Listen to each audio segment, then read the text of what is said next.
Welcome to the Quarantine Coding Academy series, R is for Actuaries. Lesson 4, Final Report with R Shiny. Background. Before jumping into our final lesson, let's recap what we have done so far. We used dplyr to summarize our data by selected cohorts. Then we used ggplot2 and plotly to visualize our results. We used R Markdown to document and summarize these results.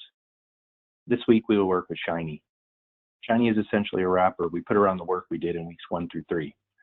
This wrapper allows us to combine interactive tables, graphs, and markdown objects into an app.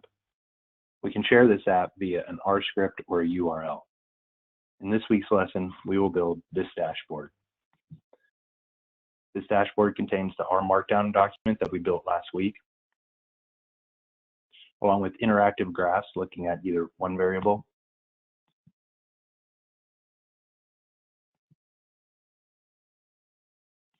or two variables.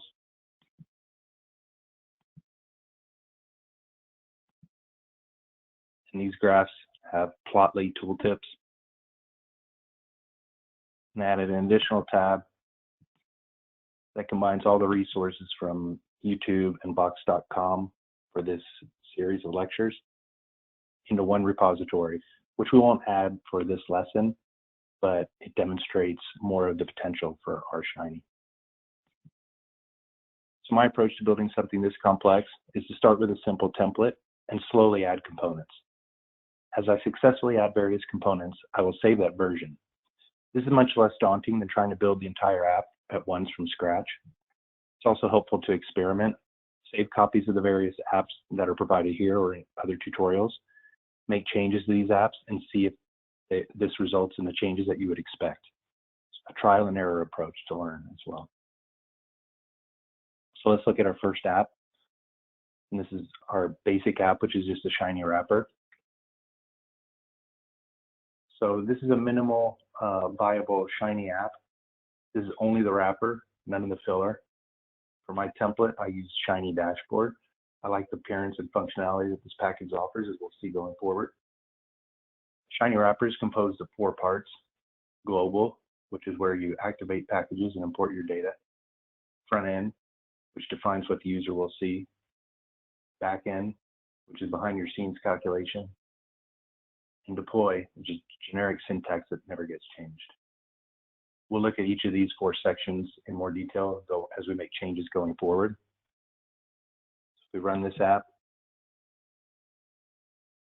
we see that it does run, so it is a viable app, but we don't have much more than that.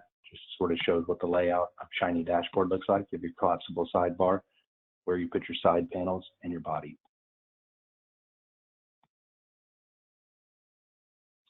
Next, let's build our first our app 1 generic template. And with this, we add all of our side panels and we define the layout of each of these panels. So first, in the global section, there's no change in the global section. In the front end, also known as the user interface, UI, front end is made of 3 components. Let's expand this, better look. It's made up of 3 components, so they're dashboard header, dashboard sidebar, and dashboard body. Dashboard header, you define your title, and the specifies text you'll see in the top left and open browser tabs. After this, we won't be updating this anymore after this step. Dashboard sidebar defines the panels and the subpanels, defines the panels with menu item, defines the subpanels with menu sub-item. Menu item has 4 arguments. First argument is the name of the tab that will be seen when the tab is open. Second argument, tab name, is used to link to the panel's layout as defined next in the dashboard body. Third argument is the icon you want to see, so it's just for appearance sake. And the fourth argument is optional, and this is a tab that have selected equals true means this is a tab that will be active upon launch of this app. For your menu sub-items, it's just has the same 4 arguments. Next, dashboard body defines how the panels that we created in the dashboard sidebar are configured. So you have a tab item, and that tab item has a tab name that corresponds to a tab name from up top. from your dashboard sidebar. So this creates a link. This creates a side panel, and this specifies the layout of the side panel that was created here. So a tab item has your tab name, and then it has fluid rows and boxes. Fluid row creates another row in that panel, and box determines the number of columns. So each fluid row is a row in that panel, and that row is split into 12 units. If you create one box with 12 units, that's one column. If you create two boxes with 6 units each, that's 2 columns, and so forth.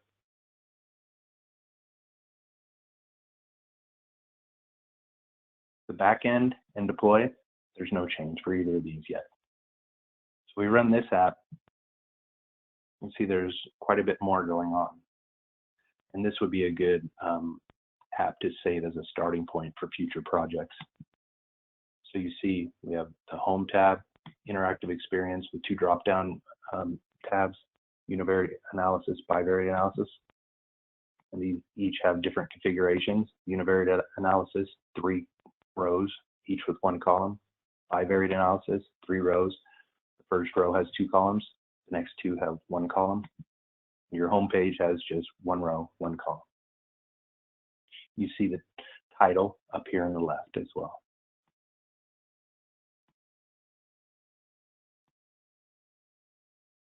Next, let's add graphs and widgets, but no interaction. So the way that's done, let's expand this so we can get a better view. We're going to load required packages in the global section. We're going to read in our data also in the global section. We're going to perform dplyr data manipulation just like we have before in the back end. We're going to produce graphs with ggplot and plotly also in the back end. And we're going to assign these graphs to their appropriate location or appropriate box by combination of front end and back end. So most of this sounds familiar from things we've done in the first 3 lessons. In addition to the graphs, we will also add widgets. For this lesson, we will only work with one type of widget, and we'll see it in multiple instances. And this is the drop-down menu. Shiny offers a wide variety of different widgets, for example, checkboxes, slider inputs, radio inputs, and more. The logic for all these widgets is very similar to the logic that we'll demonstrate with drop-down menus. Widgets are what will ultimately be used to add our Shiny interactivity. So first in your global section, you see that we added additional libraries from our prior version. And we're also reading in our data set, the same data set that we've been working on throughout this series. In the front end, we add our widgets, and we also add our graphs. So widgets, the drop-down menus are added using the select input argument. So you can see that here, and that's in your dashboard body. And select input has 3 arguments. First argument is a variable name for your selection, and it's not used yet, but this will ultimately come into play when we add interactivity. The second argument, this shows up as your header on your widget. And the third argument is our possible selections. And by using this call names argument with our data that we read in, we're just making it sort of dynamic in that every column that appears in our data set will be a possible drop-down selection. There's a 4th optional argument, which gives you a default selection when you select that tab. To add graphs, we use a plotly output argument, and there's only the plotly function. There's only 2 arguments in there. First argument refers to an object that we create in the back end. The second argument, not necessary, is for sizing.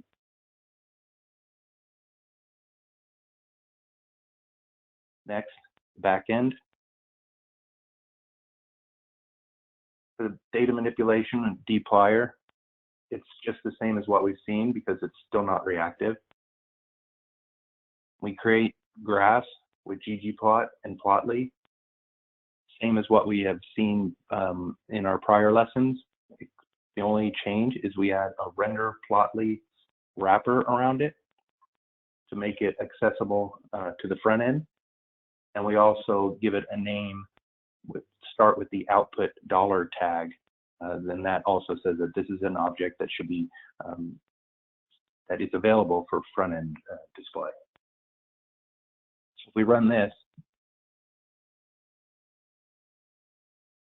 it takes a little longer as it's reading the data and doing some data manipulation. But now there's a little bit more going on. If you look at your univariate analysis, you see your widget. So, you know, the columns and rows that we built in the last app are now being filled in with objects, whether they're widgets or graphs. These are the objects these are the rows and columns that we created in the prior version. We have in these graphs, because we're using render plotly and this plotly functionality, we have the tooltips. We have drop downs, and every column that appears in our data set is a possible drop down, but because we haven't added interactivity, this isn't connected, so it's not doing anything. We also have the bivariate data analysis, and we just created one static graph just to show what it looks like. We haven't made the data set, we haven't made reactive, and we haven't connected the graphs to our widgets yet.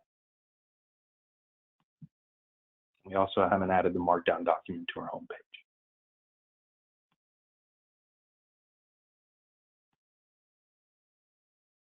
So let's add interactivity. With interactivity, this is where Shiny greatly enhances our analysis. We'll connect the drop-down menus to our graphs.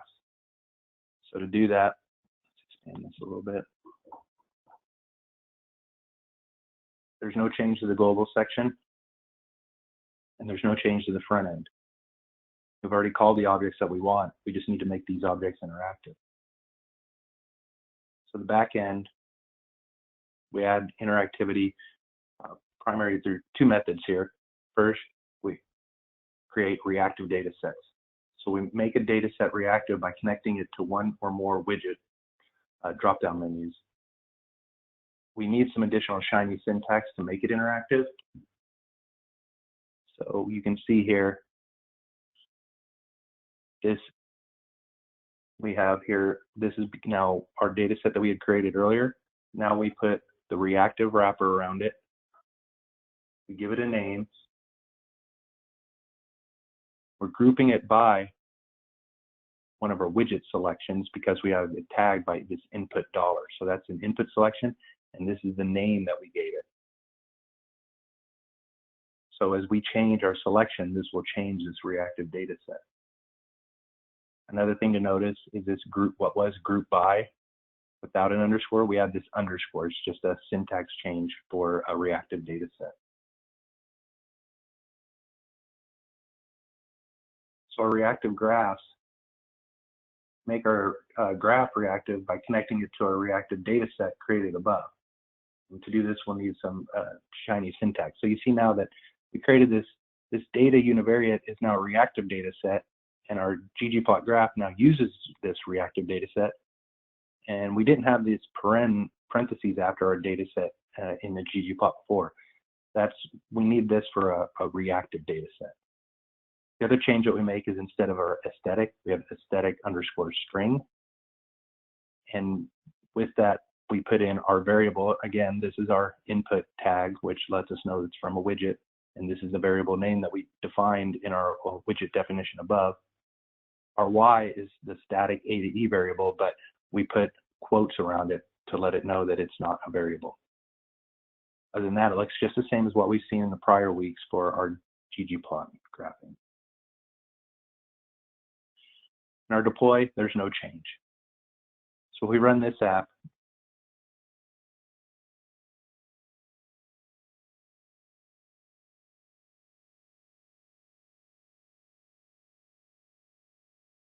it looks very similar to what we saw in our last version, but it's a lot more powerful now.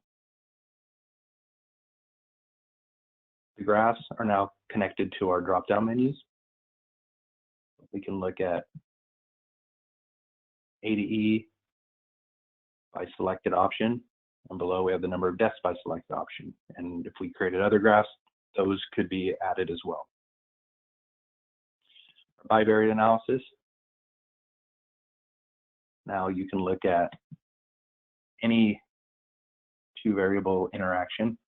So issue age and gender, we can see actual to expected by all combinations, and we can see number of deaths and where the most deaths show up. And with it, we have our tool tips that makes it a lot clearer as well. And we have not added our markdown to the front yet. So now let's add markdown document to our front page. So we're adding our markdown document that we already created in lesson 3, and we're going to use this as our home page.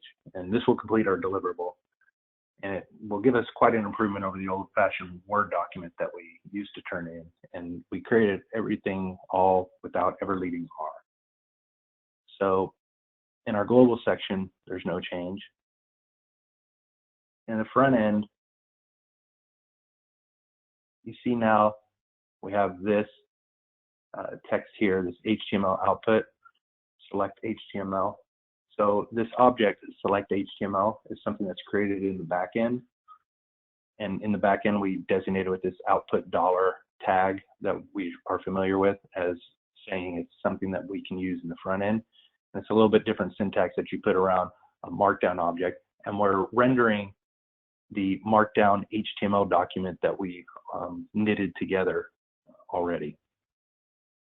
And in the back end,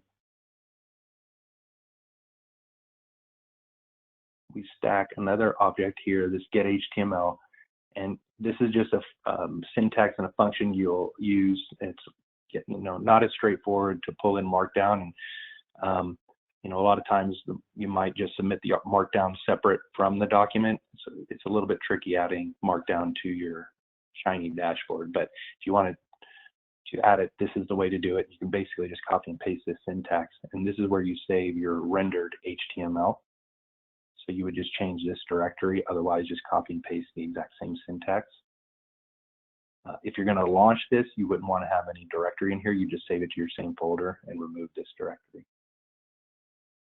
And deploy, as we same with all of our updates, there's no change here. So we run this.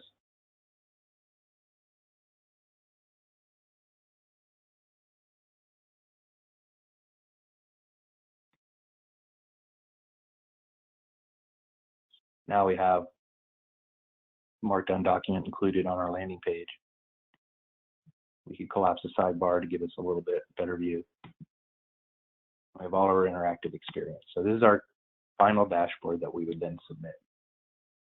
So how we share it, there's 3 primary ways.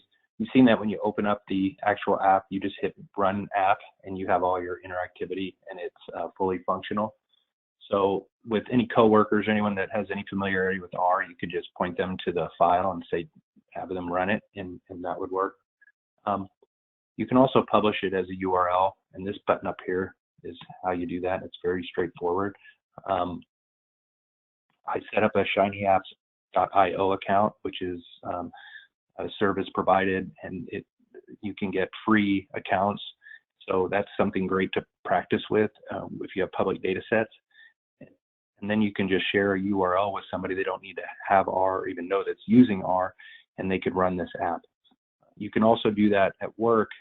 You might not want to use Shiny Apps. When you have the free account, it's not protected. So that might not be a good option for work, but there are options where you can work with RStudio, get RStudio Connect, or you can get set up at work where you can add the privacy and then share a URL. And when you're able to publish and share these with a URL, that's just really, really powerful. And as you saw, it was all created with just using R. And there's other options where you can share your IP address from your computer and sort of use your computer as a server. So there's ways. Google is your friend again in this, and the Google help for R is a lot better and a lot less annoying than F1 with Excel. So don't, again, like I said last week, there's no shame in Googling. So all of these files, including each subsequent step, starting with app basic to app 1, 2, 3, and 4, will be available together. I'll put the link at the comments section below and also on my Shiny Apps dashboard. And I'll also put this HTML document that sort of walks through everything we discussed today. I'll make that available as well. And this concludes the series. Thank you.